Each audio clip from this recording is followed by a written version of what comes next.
বাংলার ইতিহাসে এমন এক নারী ছিলেন যিনি একাই শাসন করেছেন অর্ধেক বাংলা, যার রাজত্ব ছড়িয়েছিল আজকের রাজশাহী থেকে শুরু করে মুর্শিদাবাদ পর্যন্ত।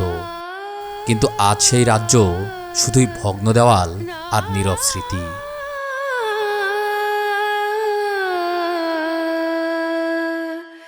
আজ আমরা প্রবেশ করেছি নাটোর রাজবাড়ির ভেতরে। দেখব এক রানীর উত্থান, শাসন আর পতনের গল্প।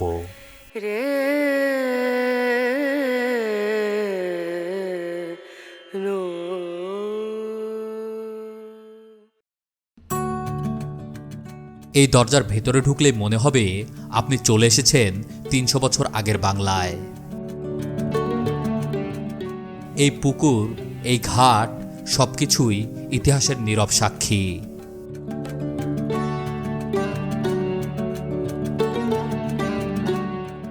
অষ্টাদশ শতকের শুরুতে এই নাটোর রাজবংশের জন্ম। ১৭০৬ সালে দুই জমিদার রাজস্ব দিতে ব্যর্থ হওয়ায় তাদের জমিদারি কেড়ে নেওয়া হয়। তখন নবাবের দেওয়ান রঘুনন্দন এই জমিদারি বন্দোবস্ত নেন তার ভাই রামজীবন রায়ের নামে, আর এভাবেই শুরু হয় নাটোর রাজবংশ। রামজীবনই ছিলেন এই রাজবংশের প্রথম রাজা।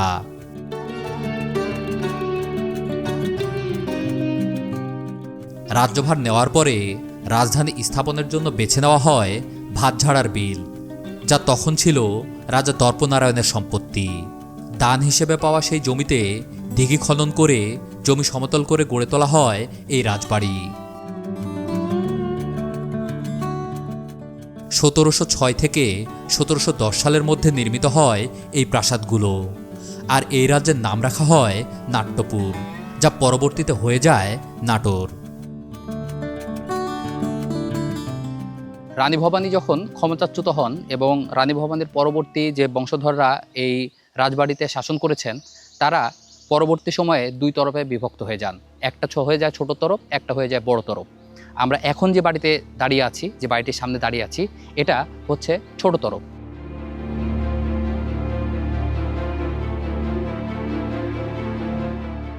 '১৭৩০ সালে রামজীবনের দত্তক পুত্র রামকান্ত রায়ের সাথে বিয়ে হয় এক কিশোরীর। নাম তার ভবানী। কে জানতো এই মেয়েটি একদিন হয়ে উঠবে বাংলার ইতিহাসের সবচেয়ে শক্তিশালী নারী।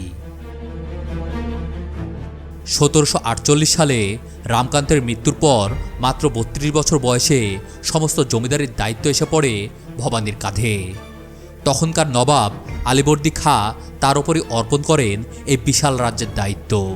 সেই সময়ে একজন নারী হিসেবে এটা ছিল এক অসাধারণ ঘটনা।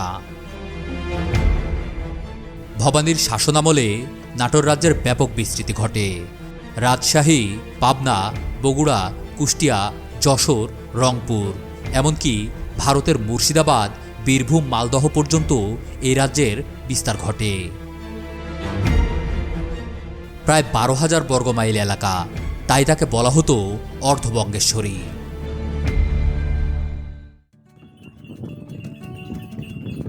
রানী ভবানী শুধু শাসকই ছিলেন না, তিনি ছিলেন একজন মানবতাবাদী। তিনি শত শত মন্দির ও রাস্তাঘাট তৈরি করেন, প্রজাদের পানীয় জল পূরণে পুকুর খনন করেন। এছাড়াও শিক্ষা ও চিকিৎসায় অনেক দান করেন। তার এই অবদানের জন্যই একসময় প্রজারা তাকে মহারানী উপাধি দেয়।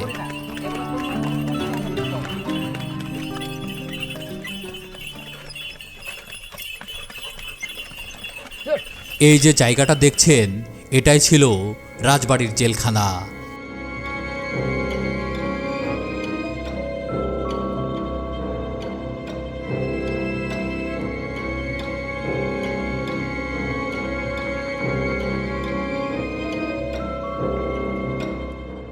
এখানে অপরাধীদের শাস্তি দেওয়া হতো। কঠোর শাসন থাকলেও রানী ভবানীর বিচার ছিল ন্যায়ভিত্তিক। এই মুহূর্তে আমি দাঁড়িয়ে আছি জেলখানার একটি কক্ষের সামনে। তো রাজা চলে গেছে, রানী চলে গেছে এবং এই বাড়ি ধ্বংসপ্রাপ্ত হয়ে পরিত্যক্ত হয়ে গেছে, কিন্তু তারপরেও এই বাড়ির যে জেলখানা, সেই জেলখানায় এখন পর্যন্ত তালা ঝুলছে। এটাই আসলে কেন ঝুলছে বলা পসিবল না। এই বাড়ি ভেঙে শেষ হয়ে গেছে, এই বাড়ির দেখভাল হচ্ছে না, কিন্তু ঠিক এই দরজার দেখভাল করার জন্য হলেও এখানে তালা মারা হয়েছে। এত বড় একটি রাজবাড়ি, সেই রাজবাড়িতে মালখানা থাকবে না তা কি করে হয়? এই রাজবাড়ির এই অংশে যে পুরো একটা লম্বা একটা বিল্ডিং দেখা যাচ্ছে, এই পুরো বিল্ডিংটাই ছিল মালখানা। অর্থাৎ এখানে রাজবাড়ির যাবতীয় মালামাল রাখা হতো। তো চলুন আমরা ভেতরে গিয়ে দেখি এই মালখানায় এখন কি অবশিষ্ট আছে। মালখানা, এখানে রাখা হতো রাজস্ব, সোনা ও সম্পদ।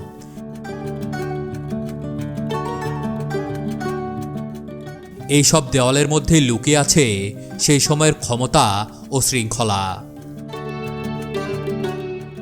বন্ধুরা, এই রাজবাড়ির যে মালখানা, সে মালখানায় ঢুকেছিলাম। যদিও এটা মালখানা হিসেবে সেই সময় ইউজ করা হতো, তবে এই মালখানার পেছনে বেশ কয়েকটি মন্দির দেখলাম, 2-3টি মন্দির, যেগুলো হচ্ছে যে সেই সময়েরই মন্দির, যেখানে এখন পর্যন্ত পূজা অর্চনা বা হিন্দু শাস্ত্র অনুযায়ী যে অনুষ্ঠানগুলো হয় সেটাই এখানে হচ্ছে। আর এখন পর্যন্ত এখানে পূজা অর্চনা করে যাচ্ছেন, এবং যে পাশের বাসাগুলো আছে সেখানে এখানের যে পূজারীগুলো আছে সেই পূজারীগুলার থাকার ব্যবস্থা করা হয়েছে, সেখানে তারা থাকেন ফ্যামিলি সহ। এই কারণে এখানে মানুষজনের কাপড় চোপড় দেখা যায়। যদিও এখানে বাহিরের কেউ দখল করে বসবাস করতেছে এমন না, এটা প্রত্নতত্ত্ব অধিদপ্তর নিয়ে নিয়েছে, এবং নিয়ে নেওয়ার পরে এখানের যারা কাজকর্ম করেন তাদের থাকার জন্য কিছু কিছু ঘর ছেড়ে দেওয়া হয়েছে, যেগুলো এই রাজবাড়ির মূল ভবনের পেছনে আছে। হয়তো সেগুলা ব্যবহার করত সেই সময়ের যে প্রহরী বা এই রাজবাড়ির যে কর্মচারীগুলো ছিল, তারা সে বাড়িগুলো ইউজ করতো। সেগুলো এখন এখানের যারা কর্মচারী আছেন এবং যারা এই মন্দিরের দায়িত্বে আছেন তারাই ব্যবহার করছেন।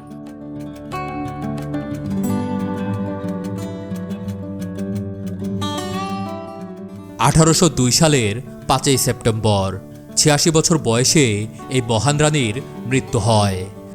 রানী ভবানীর মৃত্যুর পর তার দত্তক পুত্র রামকৃষ্ণ রাজ্যভার নেন, কিন্তু তার মৃত্যুর পরে রাজ্য ভাগ হয়ে যায় ছোট তরফ ও বড় তরফে। এই বিভাজনই রাজ্যের পতনের সূচনা। এরপর ধীরে ধীরে ব্রিটিশ শাসন, নিলাম আর অবহেলায় শেষ হয়ে যায় এই রাজবংশ।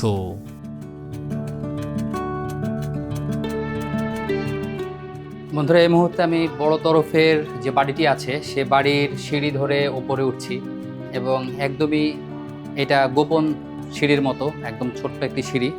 তো এই রাজবাড়িতে এসে যে বাড়িগুলো দেখা যাচ্ছে সেই বাড়িগুলোর কিছু অংশ ভালো আছে এবং সেগুলো সংরক্ষণ করা হচ্ছে, বাট অন্যান্য যে বাড়িগুলো আছে বা আমি যে পাশের বাড়িগুলো দেখালাম সেগুলোর আসলে অবস্থা খুবই খারাপ, খুবই করুণীয় অবস্থা।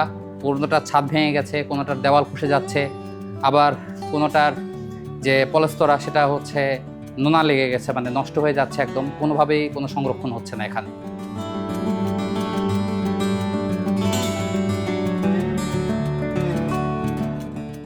আজকের এই রাজবাড়ি শুধুই একটি দর্শনীয় স্থান নয়, এটা এক নারীর সংগ্রাম, একটি সাম্রাজ্যের উত্থান আর ইতিহাসের এক নীরব সাক্ষী। রানী ভবানী, যিনি প্রমাণ করে গেছেন ক্ষমতা লিঙ্গ দেখে হয় না, ক্ষমতার ইতিহাস তৈরি হয় সাহস দিয়ে।